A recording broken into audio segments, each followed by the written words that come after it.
اعوذ باللہ من الشیطان الرجیم، بسم اللہ الرحمن الرحیم۔ تاریخ طبلی جلد اول کا مطالعہ کر رہے ہیں۔ آج کے ایپیسوڈ میں یوم پیدائش آدم علیہ السلام کا ہم بیان کریں گے۔ حضرت ابو ہریرہ رضی اللہ عنہ سے روایت ہے کہ رسول اللہ صلی اللہ علیہ وسلم نے فرمایا، جمعے کے مثل کسی دن پر سورج طلوع نہیں ہوتا۔ اس میں آدم علیہ السلام پیدا ہوئے، اسی دن جنت سے نکالیں گے اور اسی دن لوٹائے جائیں گے۔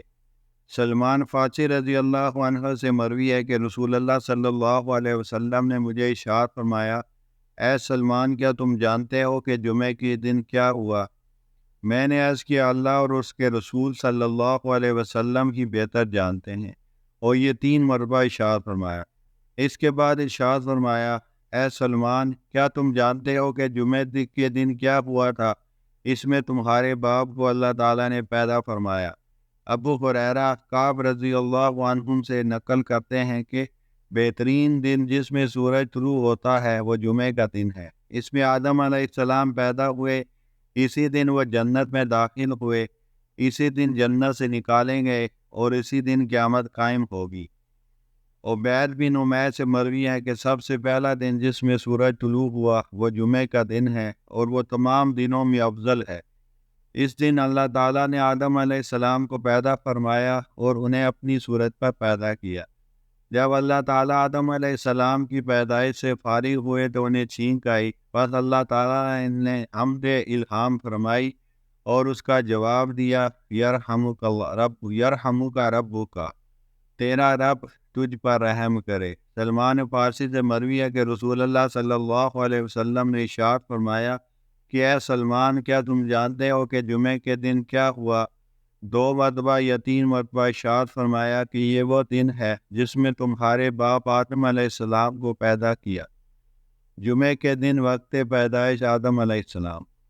ابو ہریرہ رضی اللہ عنہ سے روایت ہے کہ رسول اللہ صلی اللہ علیہ وسلم نے ارشاد فرمایا، بہترین دن جس میں سورج طلوع ہوتا ہے وہ جمعہ ہے۔ بس اسی دن آدم علیہ السلام پیدا ہوئے، اسی دن جنت میں رہے، اسی دن زمین کی طرف اترے، اور اسی دن قیامت برپا ہوگی۔ اور اسی میں ایک گھڑی ایسی ہے کہ اس میں جب کوئی مسلمان اللہ تعالیٰ سے بھلائی کا سوال کرے تو اللہ تعالیٰ اسے عطا کرتا ہے۔ عبداللہ بن سلام کہنے لگے، میں جانتا ہوں کہ وہ گھڑی کون سی ہے، وہ جمعے کے دن کی آخری گھڑی ہے۔ اللہ تعالیٰ نے قرآن کریم میں فرمایا، انسان جلد باز مخلوق ہے، ابھی میں تم کو اپنی نشانیاں دکھائی دیتا ہوں، مجھ سے جلدی نہ مچاؤ۔ سورہ انبیاء آیت نمبر 37۔ ایک اور جگہ بھی اس سے ملتی جلتی روایت ملتی ہے۔ حضرت مجاہد سے خالق الانسان من عجل کی تفسیر میں روایت ہے کہ اس میں آدم علیہ السلام کی قول کی طرف اشارہ ہے، جب تمام مخلوقات کے بعد جمعے کے دن کی آخری گھڑی میں اللہ تعالیٰ نے انہیں پیدا فرمایا اور روح ان کی آنکھوں، زبان، سر میں پہنچ گئی اور ان کے اعضاء میں زندگی دوڑ گئی، اگرچہ بدن کے نچلے حصے میں ابھی روح نہ پہنچی تھی۔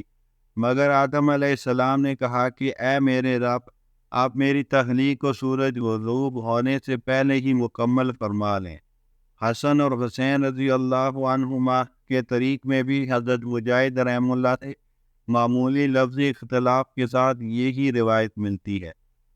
ابن زید سے اس کی تفسیر میں مروی ہے کہ جمعے کی آخری گھڑی میں آدم علیہ السلام کو جلدی میں پیدا کیا گیا اور ان کو بھی جلد باز بنا دیا گیا۔ تخلیق میں جلدی کا اثر مزاج میں گر کر گیا۔